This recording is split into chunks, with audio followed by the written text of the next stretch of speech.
超高速戦術教習支援機ミーティア、企画担当とともにメタルビルドミーティアの魅力に迫るということで、本日一緒に紹介していく企画担当をご紹介いたします。バンダイスピリッツコレクター事業部の須崎と申します。よろしくお願いします。よろしくお願いします。今回このミーティアがメタルビルドについに登場したということですが、やっぱり劇場版でもね、印象的だったので、いや嬉しいですね。そうですね。配信番組の方でも別でちょっとお話もさせていただいたんですが、スタート自体は2023年ぐらいからスタートをしてまして、ガンダム00に出てくる GN アームズの方をメタルビルドの商品化させていただいた際に、メタルビルドのこれからを考えた時にもう一つフラッグシップの次のステージっていうのをみんなで意識しながら作ったものであったんですけど、そういった流れをこちらのシードシリーズの方にもということで、そこからミーティアはスタートしてますね。でモビルスーツを連結させていない状態で今展示してるんですけど、でこちらの方の形状については特に全部で3回ぐらい作り直していて、一番最初はやっぱりそのメタルビルドがそんなにお安くないものではあるので、なるべくちょっとコンパクトにしながら、それじゃあ2つとかを飾っても大丈夫なようにっていうアイディアもちょっとあって、もう少し小さかったところもあったり、小さいながらそのボリュームが出るように、例えばこの後ろのエンジンのドラムの部分っていうのがもっと大きなサイズにしてみてはどうだという議論もあったんですが、ガンダムシードシリーズのメカ作画監督の重田さんと会話する中で、重田さんの中でそのいわゆる鈍重なすごい重装甲の戦艦みたいなものにくっついてるではなくて、あくまでその主体はモビルスーツであって、モビルスーツがすごく大きな武器を使っているんだっていうニュアンスっていうのもすごく持たれていたのと、あとはやはりこう高速で移動できるようなそのシルエット感ということで、そういった話もありましたので、総じて結局前側のこちらの全部の方針の方が比較的大きなボリュームになっていって、で後ろのこのエンジン部はどちらかというと膨らむというよりはストロークが長くなって、すごくこれ自体で見てもかっこいい飛行機みたいなシルエットになってるかなというふうに思っています。あとは細やかなところでいうと、例えばこの真ん中のところに入っている縦の線は設計上はまっすぐだったりするんですけど、それも斜めに切り込むように入っていたり、あとはこちらのミサイルポットみたいなやつに関しては、これはこの商品のオリジナルギミックとして一応動くようにはしてあるので、こうやって真っ平らにしてやるだけだとどうしてもこう単なる飛行機みたいな感じになってしまうので、あくまで皆さんの主役であるメタルビルドのいろんなものと遊んでいただくっていうことも含めて、ここで表情付けができるようにというふうなことはしておりますね。ありがたいです。さまざまな過程を経てボリューム感もありシャープ感もありっていうこの形になったんだなっていうのがよくわかりました。ありがとうございます。メタルビルドのところでいうと、ウィングの坂本さん、イラストレーターの駒さんにでコマスラボの広瀬さんといういつものシードシリーズのメタルビルドを展開しているメンバーとやっていってるんですけど、特にやっぱり気にしたのがやっぱりモールドの入れ方であったり、色の入れ方っていうのは普段よりもすごく気を使っているところがあって、やっぱりモビルスーツと同じテンションですごくモールドを入れていってしまうと、逆に巨大感がなくて単純にびっしりモールドがありますっていうだけのその立体物になってしまうと、それは多分みんなが思い描いてるミーティアに期待したいその大きな感じや伸びやかな感じっていうのを削ってしまうんではないかということもあって、なんでモールドはここでこんぐらいのボリュームに集めていこうとか、あとは色もすごく全部を塗っていくんではなくて、部分的にちゃんとポイントを抑えていく形で逆に巨大感がしっかり出るようにというのは、これに関しては普段のモビルスーツをやるときよりも会話がすごくこなされたところではありますね。遊びやすさも考えてのこの塗装部分だったりとかっていうことですね。後でちょっと操作してみるんですけど、やっぱり私たくさんメタルビルドを触っているので開発上なんですけど、それでもやっぱりこの大きさのものを扱うって結構やっぱり気を使うところもあったので、これで塗り色で仕上げて触っていくとちょっとやっぱり扱えないなっていうのもあるので、ただやっぱり成型色っていうところでの不安もやっぱりお客様の中でもあると思うので、そこに関しては色のチョイスから透け感の調整であったり工場とのやり取りであったり、結構何度も綿密に行った上で今回のものは我々としては本当に自信を持ってお出しできるものになっていると思うので、展示品自体は秋葉原の直営店の方にもあるんですけど、そういったものもご覧いただければなと思っております。ありがとうございます。本当に成型色でも上品というか、そうですね、ちゃんと質感のある成型色になってるなって感じます。やっぱり前から見てもかっこいいミーティアですが、この後ろ側もすごいですね。クラスターコーンが出力を上げるシーンっていうのも本編中でも出てくると思うんですけど、一応この4枚は全部こうやって、縦と横手動ではありますけど動きまして、あとこの中のコーンのところも、手動ではありますけどスッと抜けるようになってまして、色が、手前から黄色赤青の本編中での光っているような内容に合わせれるので、これも出力を上げているイメージとかをこうやって再現することもできますし、大きく開いて働きかせるっていうこともできるようになっていますね。素晴らしいです。もうファンの心がもううずきます。このシーンもね、印象的に印象に残りますからね。再現度が高くてありがとうございます。そしてこの大ボリュームなミーティアを支えるこちらの台座もかなりボリュームがあるように見えますが、なんかちょっとカラーとかも珍しいですよね。なんかもうちょっともしかしてとかって思う部分もあるんですけど、そうですね、やはり皆さんご存知のようにミーティアがエターナル間に、装備されているものというのは皆さんもご存知の通りで、重田さんの方からもその台座がエターナルをイメージしてみてはどうかという提案、それから、デコマスラボンの広瀬さん、色の方を、コーディネートしてくださっている、広瀬さんの方からもじゃあピンクで塗ってみますかみたいな話もいただいて、で正直最初ピンクってどうかなっていうようなスタート塗る前はあったんですけど、やはりちょっと本体に合わせて、ちょっと見ていただくといいシックな感じのピンク色で、これも今成型色にできてますので、実際にこういった色合いのものがご用意できるようにはなってますので、見ていただければなと思うのと、あとやっぱり重量自体が 2.5 キロぐらいこれが、あるミーティアが、重さになってしまうので、ある程度しっかり支えれるように、普段の柱よりも当然太いですし、あと左右から、ねじれないように支えていたり、あとちょっと今この中央のここの部分ですね、この真ん中のところはすみません、今これ試作なんでピンク色で塗られちゃってるんですけど、ここはガンメタのメッキになりますので、ここの、真ん中の四角部分が、前後にプラで挟んでいる形になるんですけど、そのままダイキャストでできてますので、非常に剛性の強い形で支えています。あとはただ長時間やるときにはこのアームの方はやっぱりこの金属製の支柱の方で支えていただくというふうになりますけど、我々の方としてもやっぱりそのモビルスーツと違っていつもと違う大きなものをお客様にディスプレイいただくので、いつも以上にそういったところには気を使いながら設計を進めておりますので、そこはご安心いただければと思います。やっぱりミーティアをね支えてくれる台座にもこだわりがいっぱい詰まってるってことですね。個人的にこのカラーでもうはいはいはいっていうのが、うちのフォローもやっぱ20代30代40代といろんなメンバーがやっぱりこういうものに対しては議論するんですけど、すごくこのピンクの台座っていうのがやっぱりミーティアにおけてはすごく特別な意味があるので、すごく好評で、これも我々の方としても単なる戦艦みたいなものを出すっていう、いわゆるミリタリー的なリアルなところっていうのと、あとやっぱりメタルビルドでいうとキャラクター性っていうのを非常に大事にしてるシリーズであるので、そういったところでうまく色のチョイスとしてはよくできてるんじゃないかなというふうに我々の方も思ってます。ありがたいです。もう遊ぶ時にねリフトオフって言いながらこうちょっと遊びたいなって思います。はい、ここまでミーティア本体と台座をでしっかりねお話伺ってきたんですけれども、やっぱりファンとしてはもう早速連結した姿が見たいなというところがあるんですが、本日見せていただけるんですね。そうですね、今回はこちらのディスプレイのようなちょっとテストショットのバージョンが低いもので、動きはそういう製品とは若干異なるところあるので、ちょっとこちらの塗ってないもので少し、お披露目できればなと思ってます。それではですね、実際につけるんですけど、まずこのアームのところ、開いていただいて、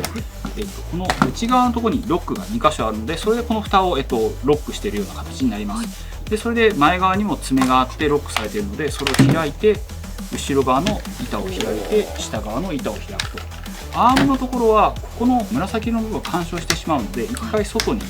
けまして、それをこう引き出してで閉じるという感じになっています。でこの後ろのスタビライザーのようなものなんですけど、これはロック機構で止めてあるので、これで下のパーツを下ろして、でこれ後でご説明するんですけど、2つの正位置があります。で後ろの位置前の位置あるんですけど、普段は前の位置にこうスライドをして持ってくるという形になります。であとは後で、フリーダムにくっつける時の、腰のお腹のところに当てるパーツですねっていう感じで、一応これ自体の変形はこのような形なんですが、で実際に、フリーダムにつける時、モビルスーツにつける時にはこちらの、グリップの部分ですね、これを1回引き抜きます。取れるようになってるんですね。このグリップ自体は持たせながら操作すると非常にやりにくかったので、1回モビルスーツ側に装備させてから後で、中に入れるという形をとってます。モビルスーツの方なんですが、今回フリーダムのコンセプト2を持ってきたんですけど、持ってらっしゃる方はご存じのように背中のところ、ここのところに台座から来るジョイントの穴があるんですけど、このところに、ミーティア用のこういったパーツを、刺すようになります。なので、基本的には、ミーティアの形をした台座に刺すっていう、そういう強度の持たせ方をしていますので、それで手首のグリップのものを、手に持たせて、すごい贅沢ですね。ミーティアの形をしただから台座ですもんね。基本的にはそのような形でできるので、今回いくつかの対応する機体っていうのをご用意してるんですけど、それも基本的にはその台座に、接続できるっていう強度があればできるというふうにしてありますので、そのような形で持っていただけると。でこの横広の板のようなパーツを、このミーティアのこちらのこの口のところですね、ここのところに、差し込むという形で合体させるようになります。じゃあこれが実際に連結をした状態になります。はい、ありがとうございます。もう本当に私感動してしまって、劇中で見ていたこの迫力がもうまんまこの目の前にあって、ちょっと泣きそうです。この間の配信の時に横からしかちょっとお見せできてなかったんですけど、実際に正面から見ていただくとやっぱりこの前側の方針のそのボリュームっていうのがある程度パース感がある形で見れるかなというふうに思いますのと、あとは後ろのところの、ボリュームっていうのも例えばこうやって開くことでもう少し主張していくっていうこともできますし、あとは先ほどお話ししたこのグリップ自体の中のところっていうのは、環合が緩くしてあるというか、遊びがあるようにしてあるんですので、あくまでそのフリーダム自体のポージングをして、そしてミーティアの方のポージングをして、それを合わせるという形で展示ができるようになってますので、ある程度力の入ったポージングも皆さんにもやりやすくなってるんじゃないかなというふうに思ってます。ポージングの自由度がかなりあるということですね。そうですね。やっぱりこの辺はなんか重田さんがおっしゃったことがあるなと思っているのは、やっぱりモビルスーツが主体なので、あくまでそのモビルスーツのフリーダムっていうものが埋もれて見えなくなるとかではなくて、あくまでフリーダムが大きな武器を使ってるっていうのはこの辺に生きてるんじゃないかなというふうに感じてます。この状態のなんかサイズとかってどのぐらいになってるんですか？そうですね。これでだいたい全長が860ミリぐらいになるので、あと横幅でいくと、だいたいこれでこれをちゃんと下ろした状態でこれで450ぐらいですかねという感じになっておりますね。なんでそれも含めて先ほどのこのギミックとかもそのお家のその飾る状態に合わせて言うと、こうやっていくと比較的コンパクトにもなったりもするので、ありがたいですね。前方の方針を外すっていうのも、もちろん劇中再現というのもあるんですけど、やっぱりすごく大きなものを常に出しておけるわけではないかなというふうには僕らも思っていましたので、ある程度コンパクトにした状態で例えばディスプレイいただいておいて、あとはしっかりと楽しみたいと、机の上にもう一回持ってきてという時に例えばアームの部分をつけていただいて、そういった形での遊び方っていうのもできるんじゃないかなというふうにギミックの方を考えてみました。なるほど。そういうところも考えていただいて、消費者としてはもうありがたいですね。もう家帰って棚のサイズちょっと調べときます。とこの辺のギミックでいくと、この辺のパーツっていうのは開きはするんですけど、この辺は手動でやるようになってます。こうやってハッチをこうやって開くっていうのと、あとはこちらの方も手動になってるんですけどですね。はい。ただこの部分だけは連動でやれるようになってまして、これがこう。はい、連動でこの3つ動くというふうなそういったギミックになってます。前側のこの方針のとこですと、カチャコッとこう前側に動く形で射撃をしている時っていうのが方向というか、口のところはある程度ボリュームがあった方が迫力あるかなというので、大きくなるというギミックを入れておりますね。やっぱりこのギミックがね、遊んでいて楽しい部分でもあるので、もういっぱい込められてるんだなって思うと本当に嬉しいです。買ってしまうだけで置いてしまうだけだと、そこで本当に終わってしまうので、もちろんコストとの兼ね合いであったり、お客さんが扱えるっていうところのバランス感はちょっとみんなで大事にしながらなんですけど、ある程度買っていただいてしっかりと堪能できるっていうそういう遊び感はしっかりと入れていこうというのをいつも会話しております。でさらにですね、この前方の方針を分離するというギミックなんですけど、内容としては今ちょうどこれが抜けた状態になったんですけど、こういう形で抜けるようになってます。で、ここのところにロックのボタンがありまして、これをクッと押してこれを外すと、よいしょ、これが外れるようになってます。でこれを先ほどのとは逆でこれをしまい込みまして、でこのソケットみたいなパーツがありまして、そのソケットみたいなのをつけると、劇中では切り落とされてしまってこの状態になるんですけど、これを外した状態のミーティアというのが、これはおもちゃのオリジナルギミックとしてできるようになってますんで、でこれでグリップを外して、サーベルを取り外してこのまま手に持たせるという形で、プロビデンスと戦っていた時のような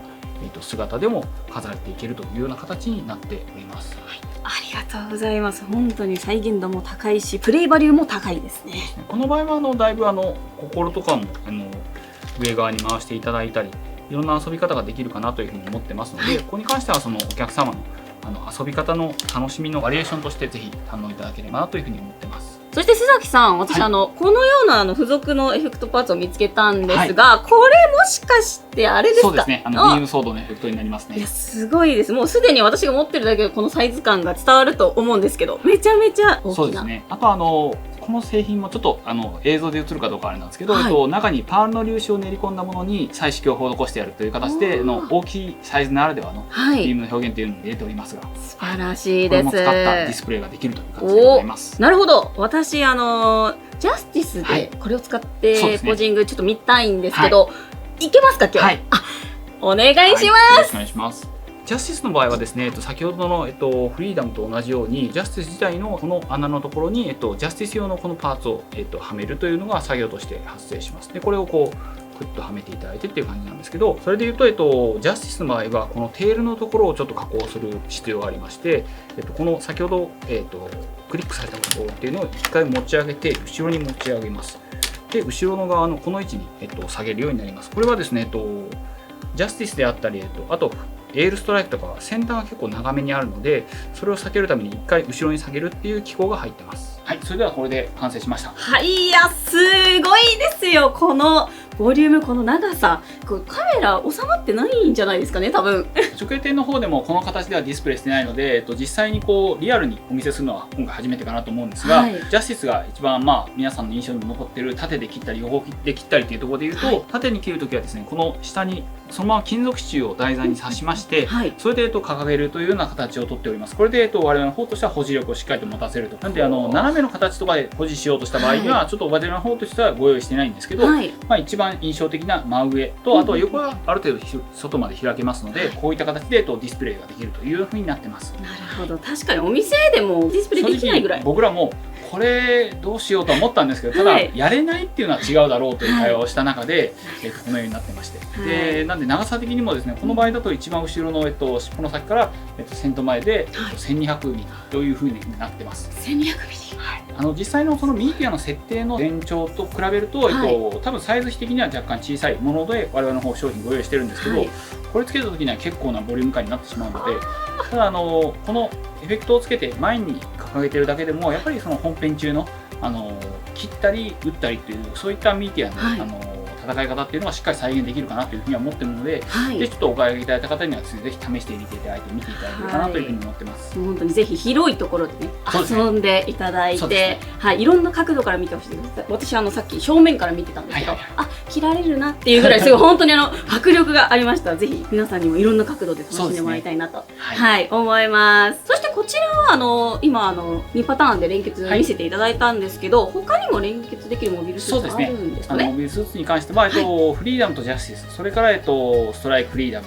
それから劇中ではフォースインパルスのスペック2が合体してますが、我々の方はスペック1というか一番最初のものしかないんですけど、それもできますのと、あとストライクガンダム、それからアストロに関してはブルーとレッドのをトライブに上げさせていただいております。なるほど。じゃあ今いろんな連結がお持ちのフィギュアで楽しめるっていうことですね。特に我々の方として特にこだわってみたところでいうと、一番最初のフリーダムの商品も連結できるようにしておりまして、潜在画像の方はフリーダムの姿をしているので比較的ちょっと見分けがつきにくいかなというところもあるんですが、今画面に映っておりますこちらの方は一番最初のシードシリーズのメタルビルドを始めた時のフリーダムに接続できるようになっておりますので、お持ちの方はぜひですね、そのフリーダムにもつけてあげてくれるとありがたいかなというふうに思っています。では最後に改めて今回のセット内容はこちらです。はい、このようになっておりまして、本体とあとビームのエフェクトと台座というふうになってるんですけど、その中でもプレートの話を少しさせていただきたくて、このプレート今無地になってるんですけど、ここのところが一応機体番号が変えれるようなプレートをいくつかご用意してまして、例えば先ほどのジャスティスでいくとこちらの2番という数字になったり、ストライクフリーダムですとこちらの7番になったりということで、一応商品的にはこちらの8番のプレートも、こちらは今の状態で何かすぐにどうこうというのはちょっとお話ができるレベルではないんですけど、スタッフ一応みんな進めてますよということも含めて、こちらの方は商品の方に入っているというふうにご理解いただければなというふうに思ってます。ありがとうございます。もうファンとしてもちょっと妄想というか膨らみますので、もう本当楽しみにしたいなと。でも正直劇場版があると7番と8番も対応する機会が増えちゃったので、それも含めてみんなで考えることが増えたなというのは正直思ってます。なるほど。もう皆さんしっかり楽しみに待ちましょうね。バンダイマニア。はい、ということで須崎さんにたくさんお話伺いました。もう私もずっとさっきから脳内 BGM がもうやまないんですけども、この動画を見ている視聴者の皆さんにですね、ぜひ一言お願いいたします。メタルビルドですね、15周年ということで、今まで皆さんににすごく支えられて進行させていただいております。今回ミーティアはですね、メタルビルドのシードシリーズの一つの集大成、現時点での集大成ということで、スタッフ一同すごく気合い入れて、作っている商品になりますので、ぜひ手に取っていただきたいのと、もしくはその直営店の方でも展示してますので、ぜひこの機会にご覧いただければなというふうに思います。引き続きぜひよろしくお願いします。メタルビルドミーティアはプレミアムバンダイ魂ウェブ商店にて販売予定です。商品詳細は概要欄の URL からチェックしてください。須崎さん、本日は本当にありがとうございました。このアイテムが気になったら概要欄をチェック、高評価とチャンネル登録もお願いします。それではまた次回の動画でお会いしましょう。せーの。